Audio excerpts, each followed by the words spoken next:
touched on them there. Are they the main barriers that you feel right now in the UK for women starting paddle, or are there more? Because I think there's some more. Super influential within the UK paddle scene, we have Pep Stonor. When we first launched in September, we did a survey and we had 334 responses, and that was one of the issues. The big barrier was statistics Sweaty Betty Foundation give is that only 15% of girls globally are active enough, physically active enough. Wow. And so I think paddle is an amazing sport, really, for getting girls staying in sport longer. Cost is an issue, accessibility, time factor for women, to get your women's community built. But once you build it, they are loyal, they stay and have coffee, they'll bring the kids, they'll buy the merch. Women are amazing for the business. About September time, with an aim of five events, we delivered 12 by the end of the year.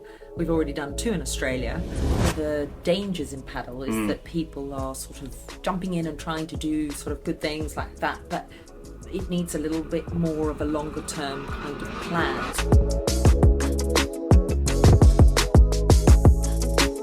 Welcome to the Padel Directory Podcast. I'm Toby Bawden and I'll be your interviewer for the TPD Podcast. We're going to have guests on from all walks of life within the paddle space, whether that be high-class coaches, national governing bodies or general influencers, as we all look to navigate this amazing sport in the UK. We can't wait for you to tune in.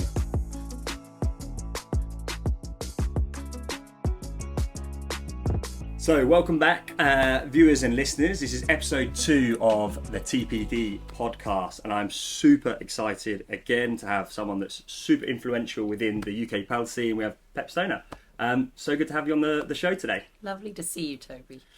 So I've known you for a number of years now, but as with all of our guests, I want to find out how and why you got into paddle and what was your journey.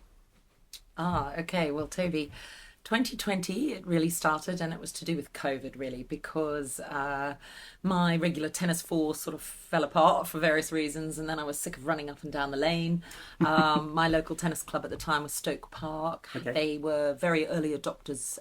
They built 2 paddle courts in 2019. You probably visited there, I'm sure, for the launch. Yeah. And I could just hear lots of fun going on, and I think it was just really easy to sign up, turn up. The coach did a roll-up, and sort of post-COVID, it became something that was easy to do. I got exercise, I got friendship, and I got, sort of a fun evening, and I started playing more and more from there. Fantastic. So for you were playing tennis at a venue that then added paddle, and you just thought, why not? Yeah. It seems like they're having more fun than us, or Maybe, was that a little bit of a jive at tennis? But yeah, no, not at all. It was more that it was just easier to just turn up, and it was the games were made for me. Whereas my sort of tennis it was just hard to get us together because we were 4 busy mums. There was always somebody whose child was sick or something, so it was more to do with that rather than the actual sport. And I think that's a problem a lot of women have, is time, actually. So a lot of women listening will resonate with that. Yeah, and look, you've been, as I alluded to, super influential within the UK paddle scene.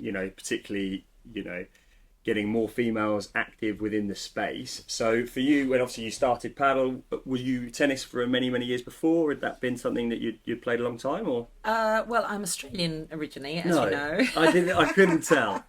So I grew up playing sport, and I never experienced any sort of gender inequity. My father introduced everything to me. So as a child, I played touch rugby, cricket, everything with my brother and cousins and everything. So I played all sports. At university, I played tennis and netball.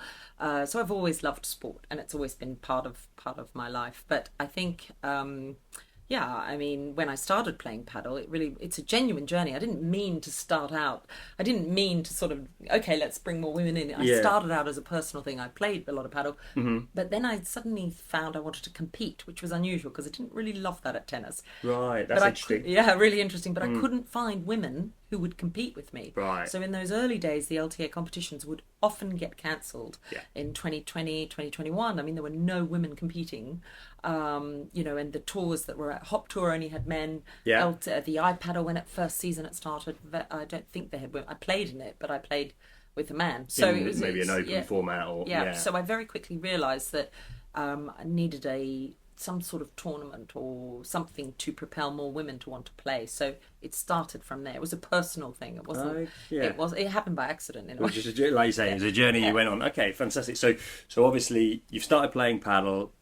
You know, come from all sports, and then you started competing, which is amazing. And then from that became the desire to set up your own thing within the space.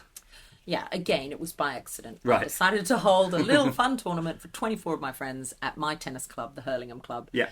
And I should have known then, because we ran the day, and everyone afterwards straight away said, when's the next one? When's the next one? And I think, Toby, you came to the next one, which was at the National Tennis Centre. Yes, I did. Yeah, very cold. It was freezing. I remember being so cold that day. Sorry, Toby. Yeah, because, well, all the ladies were having an amazing time, but I was freezing talking to lots of people. But it was a brilliant day. And so you supported us from an early, stage. And I think from there, it just grew and grew and grew. And yeah, I've had some amazing times with paddle. Where have you been through it? I mean, I think what's so amazing, and as we delve into more and more episodes and meet influential and interesting people in the space, like, it takes you on amazing journeys, as you already alluded to. But where has it taken you so far? Well, I never expected at age 50 I'd have the call up to play for my country. So that has to be the absolute top. It's amazing. Yeah. So when the kids are naughty, I say, listen, when you've got 10 caps for your country, come back to me. But it's been a great, that was the absolute top privilege to play for Australia. And it's the Crocs, they're called? They're called the Crocs. I'm not that keen on that name when you're playing for the World Seniors Championships. Crocs doesn't really sound, I think the Paddleroos would have been better. But anyway. And where has that taken you? Where have you competed? So the first one, I was the first. There were 6 Australian women that played for the first Seniors World Championship in Las Vegas. Amazing. Yeah, I know. My husband wasn't too keen on 10 days. Actually, that was tough to play, and it was a desert heat. So you learn a lot about yourself when you enter those sort of competitions. Even though it was seniors, we were only 6 on the team, so we had no reserves. So we had to play every single match, and that was tough to make sure you didn't get injured. But it was an amazing experience, and those friends on that team, it was amazing. They're friends for life now. Those Aussie, which is brilliant. And then I went back and played again for them in March, April last year in Alicante. Okay, fantastic. And so we obviously had Pat Rafter in my age category for the men's, which was pretty cool to meet him. Well, he's amazing. He's like paddle AI. He's just amazing paddle player now, and a very nice person too. He turns up to every match to support I the met women. him at a recent event at Padel, and super nice guy, and obviously very supportive of paddle, which is great. Yeah. So that was great. I've done lots of holidays. I think early on in my journey, I decided I wanted to get the best coaching from Spanish coaches. So I went all over the world. Which we touched on that, didn't we? I think off the podcast. In your early stages, and right now the sport has become, everybody's talking about it in the UK. But when you entered the space in 2020, there probably wasn't many coaches, that much activity happening. So you found that you had to go to Spain to get good level coaching, or was that just a conscious effort to become better at the sport? Yes, both. But I actually started in Portugal because for years we went to we still go to Valdelobo for our summer holiday. Sure. And it was a tennis holiday to start with. But then one of our friends, Jim Brough, started picking up paddle, and he said, come and play. So I did actually get some pretty high quality coaching in those early days in Portugal. And I think we've now seen Portugal, it's exploded, and the national players are doing really well. Particularly the men, the twins, they've got into the really top level playing. So I think we were very lucky, although we didn't realise it. That actually it was amazing paddle coaching. And so if we go back to sort of 2020, and you're starting to develop some ideas, perhaps, when did you then kind of throw yourself into setting up female only competitions? You've mentioned it a little bit, but then when did you take it a little bit more seriously? Okay, so my background is actually positive psychology. So I have a master's in positive psychology, and so I have a tech product for children going into hospital. So that was the full-time job. And paddle was just an outlet that I just, it was quite stressful doing a tech startup. So I was just playing paddle. But it really became serious last year when I set up Empower. Okay. So I moved full-time to that. Right, amazing. And so, and it's an amazing journey. We set up Empower sort of September time with an aim of five events. We delivered 12 by the end of the year. We've already done 2 in Australia, and I think we're on wow. Okay, so this is not just UK. You're taking it. Well, Australia's obviously because it's I'm Australian, so I went home. But I also could see that Australia was like the UK 4 years ago. Sure. The female participation numbers aren't as high as they could be. So we just went in, supercharged it a bit, and gave, I've got a friend locally who's now amazing. We've worked a little bit with Tennis Australia, just Brilliant. a call with them this week. We're going to do more this year. And that's a really exciting market because obviously Brisbane 2032 is the Olympics. Of course. And that's one that I want to desperately go to and have paddle at. That would be amazing. What do you think? Do you think it will get there? I think it'll at least be a showcase sport. I don't think it will. There's a lot that needs to happen. Well, first of all, infrastructure. You need courts, right? In Brisbane would help. And so it's more than what people think, isn't it? Often it's described in the when's the paddle going to be in the Olympics? It should be in now, and it's like it's still pretty small in a lot of parts of the globe. So yes, and I think that's one of the challenges paddle has because there are some countries that that are really mature, like Spain, but there's other countries where it's just exploding now, like UK and US, but it's still pretty nascent. It's got a long way to go. It's still small here. Totally. Totally. We all know how popular it is, and it's becoming mainstream and celebrities and all this, but it's still small. And I think lately a lot of people bandied around a figure of 40% of players are women. They're not. I don't think that figure is accurate. No. I think it feels like there's a lot of women playing, but that's because we're going from a base that's very low. But there's nowhere near that number of players that are women. And so, really, what's the key component behind Empower Paddle?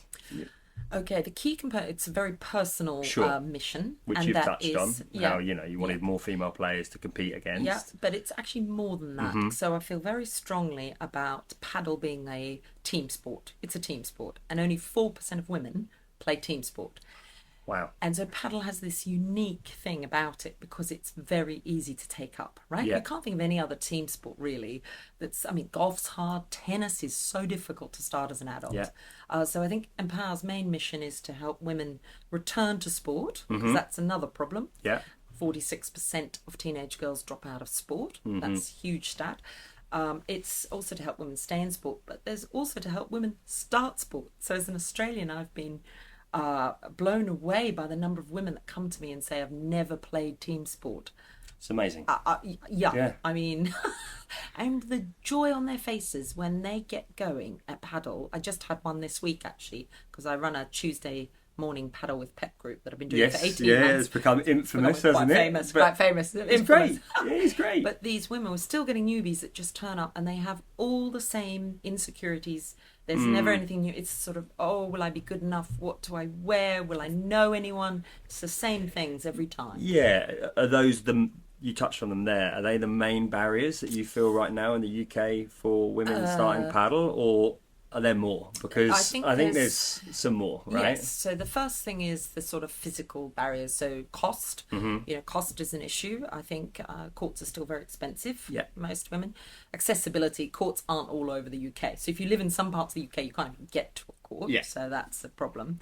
And I think also there's probably a time factor for women. So many women have children or caring responsibilities. It's tough to take time out, and they don't instinctively take time out for their sport. Yeah. Okay. And I'm not saying men do, but it's a bit more. Maybe it's just my husband. It happens though, doesn't it? No, they don't instinctively. They will not do that for themselves. So it's really good to educate them that actually for their physical and mental well-being, to take time off to play sport is so important. And talk me through kind of a typical Empower Paddle day or session, because I know you have kind of lots of different, correct me if I'm wrong here, lots of different versions where it's it's a very much a tournament, or it's maybe a coaching day. Talk me through what you have, I guess, on your menu of events. That's a really good question, Toby, because actually when we started it was just a tournament, but very quickly I realised women do not like that word. They don't in general like to compete.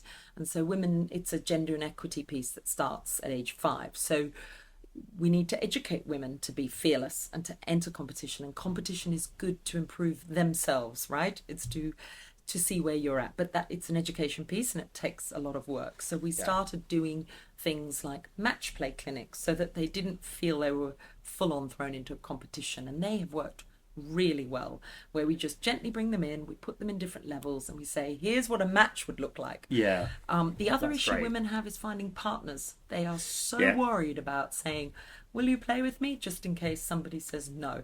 So Really? That's... Whereas men will say, do you want to play? No, you're not good enough. They'll move on to the next one. But Okay, women, so you find that Totally. that actually is just a fear of Yeah. of almost the partner saying no. Yeah. Okay. So we did a survey when we first launched in September. We did a survey and we had 334 responses, and that was one of the issues. A big barrier was I don't know how to find a partner.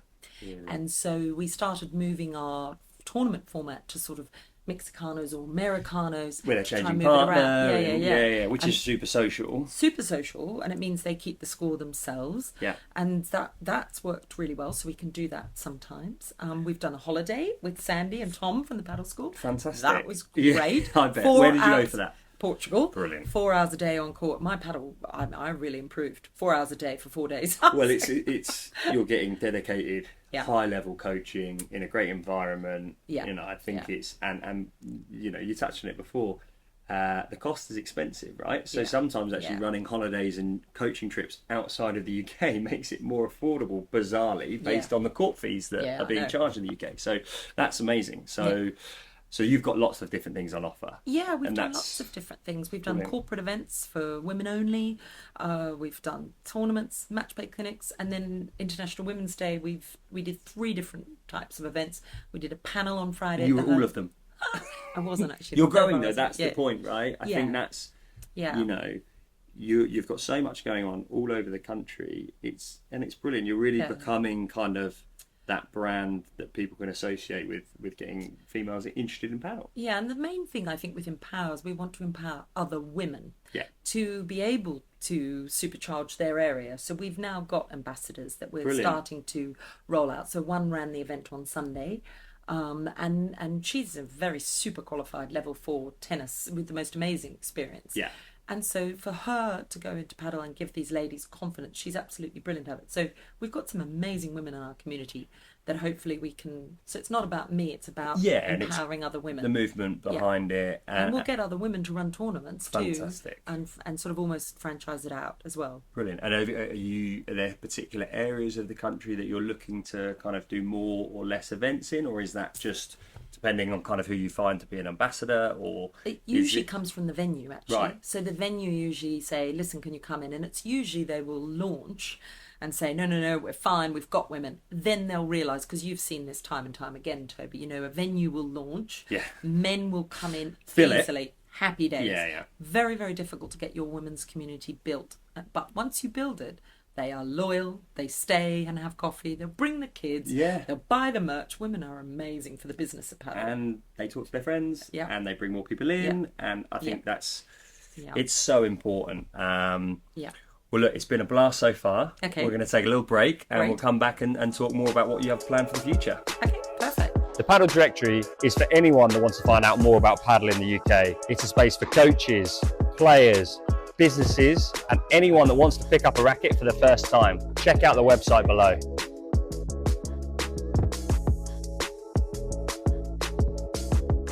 Welcome back, Pep. Thank you, Toby. So, super insightful discussion so far, and I feel there's so much more we're going to kind of get into now.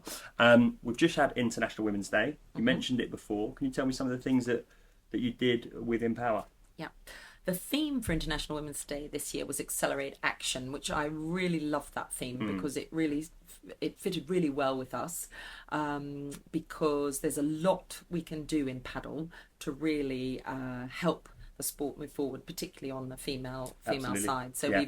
we've got this month, we've got 4 events. We started with a panel on Friday at the Hurlingham Club, Brilliant. which was to raise money for the Hurlingham Foundation programme for girls that we've been running. Yes. Laureus Sport supercharged that. So talk about Accelerate Action. When we first decided to raise money for girls, I said we need to ring fence it for girls. I'll come on to why in a minute. We raised £160, and I was Okay. like, oh my goodness, that's great.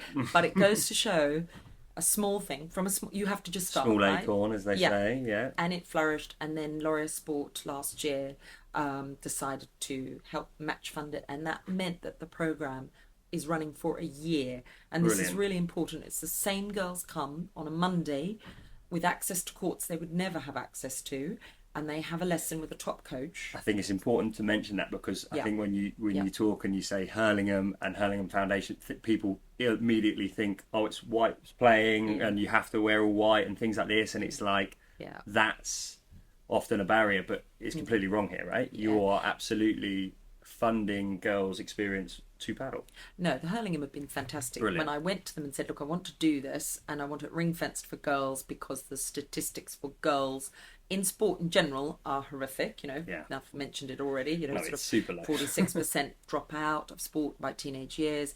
I think the statistics Sweaty Betty Foundation give is that only 15% of girls globally are active enough, physically active enough. Wow. And so I think paddle is an amazing sport, really, for getting girls staying in sport longer and staying active, because that's what we're here, that's what it is about, right? It's not taking away from tennis or taking away from squash. It's about keeping girls active. Absolutely. So important. And actually this weekend we ran a big launch day at one of the clubs we were opening, and it was focused all on juniors. And in one of the sessions we had a lot of female sort of teenagers come, and Amazing. They loved it. And I was working with an extremely experienced tennis coach, and he said, this is brilliant. We don't see this in tennis. That's often when the drop-off is. But they all were bounding up and they want to keep playing. It's amazing. Do you know why they came? How did you get the teenage girls there? Because was it a parent? It would have been a parent. Yeah. I think actually, funnily enough, they used to play tennis at the tennis centre that has now been converted into a paddle club. So I think there was a bit of a gateway there, but it was very much, and afterwards the parents stuck around. When are you providing more coaching? What's the follow-on? And it was really amazing to see. But also, I know how popular paddle is, but it was brilliant to see someone from tennis who's coaching a lot of female athletes going, we don't see this as much in tennis. That, they're so keen to carry on playing, which is great. Is absolutely amazing. I think one of the dangers in paddle is that people are sort of jumping in and trying to do sort of good things like that, but it needs a little bit more of a longer term kind of plan. Of course it does.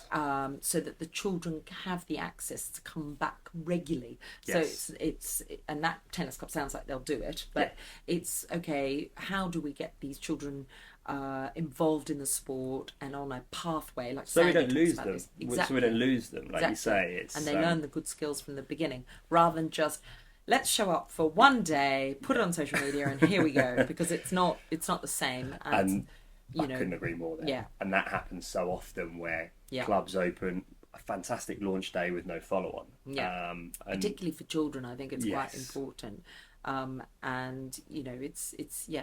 I'm so impressed you got that many girls there, though. That's fantastic. It was really great, because it was an open sign up. Yeah. But we were so impressed with the amount of females that came and girls that came to it. So, but as you say, that's step one. Yeah. The work now is got to be for the club to engage them, to write the right sessions, perhaps get Empower Paddle to come in and do something, because I think this is important. And we've touched on it a little bit off air as well, but are there enough female coaches in the space?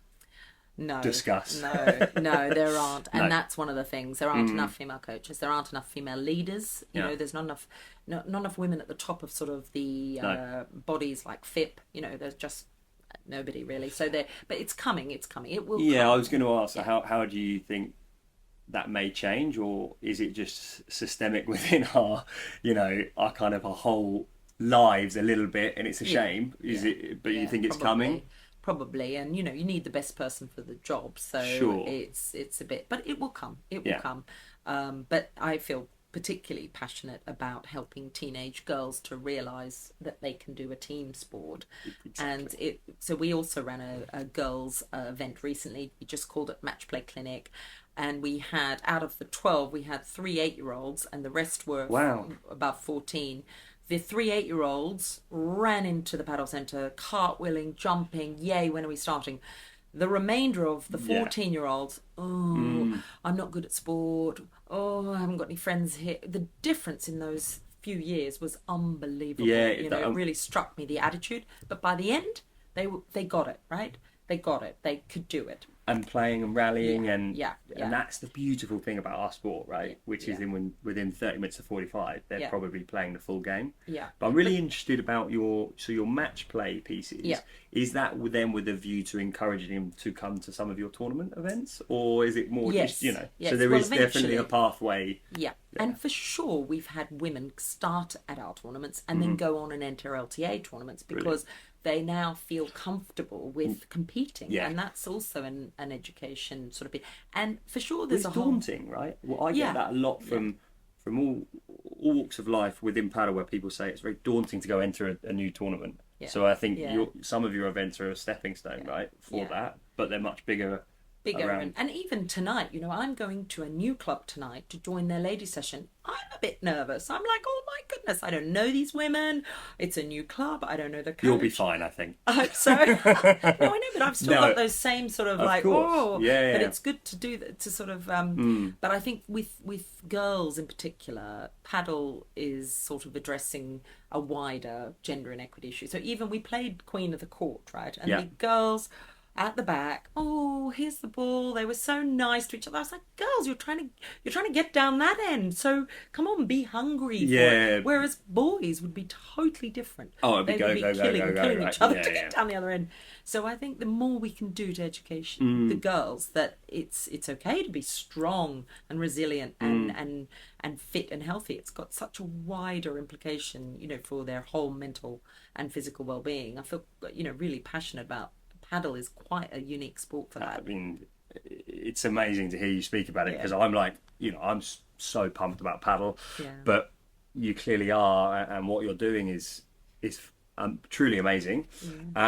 So in the next sort of 12 months, are there kind of some big plans or announcements that you can reveal, or how does it look like for you for Empower Paddle? Okay, well, again, with the theme of accelerate action, we have been running tournaments at quite a scale actually, and we've been delivering them. I think they've been great, but they've been tight on budget, right? Sure. We've had to but we recently signed a 3-year partnership with Evelyn Partners, and that has accelerated action. So that means we're able to deliver more, get around the UK more, and also deliver some other bespoke events. So, we're really grateful to Evelyn, because that's the first company really to come in and properly support a grassroots tournament. Just to jump in, that doesn't mean operators you can now charge full court fees, right? That is not what it's about. And something I feel very passionately about. We need to make this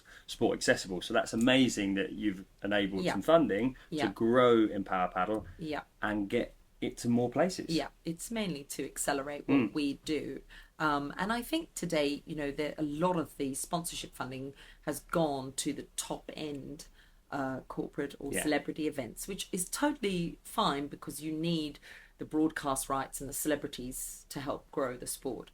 But to then do the grassroots level is really big commitment on their part, and really important. It's super important. We're the ones that deliver the communities and the bums on seats as well.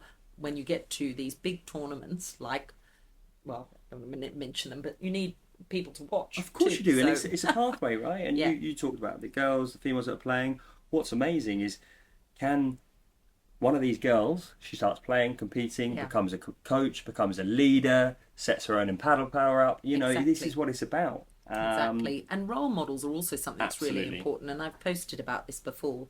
You have to see somebody to believe that you can be that. So when Amy and Catherine won, it was amazing. Down Under as well, right? Under. Correct me if I'm wrong. I watched all of the matches. They won all three. 2 FIP silvers, and then the Red Bull Rally, which was a paddle court within the Australian Open, which was pretty cool.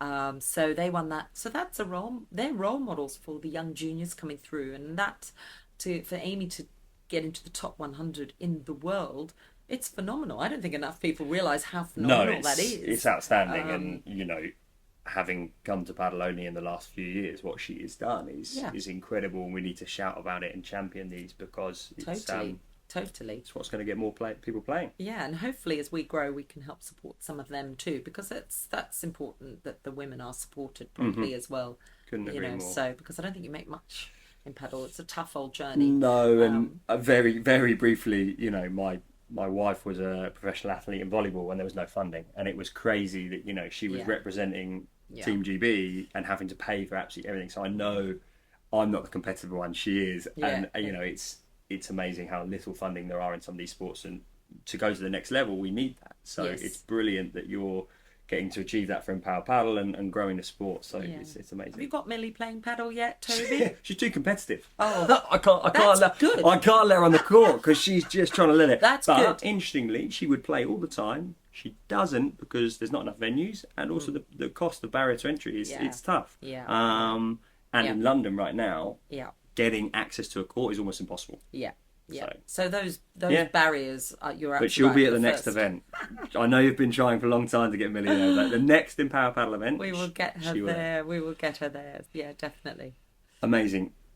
Pep, thank you so much for your time. Likewise, and I'm sure we'll catch up again soon. Good luck with everything you have going on. Thank you, Toby. Thank you for all your support. And keep growing the game. Yeah, thank you.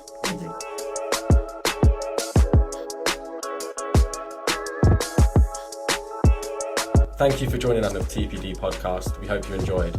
If you don't already know, the Padel Directory is the home of all things paddle in the UK. Whether you're an industry leader or a first-time player, there's something for you on the platform. Please join us for the next episode and check out paddledirectory.co.uk today.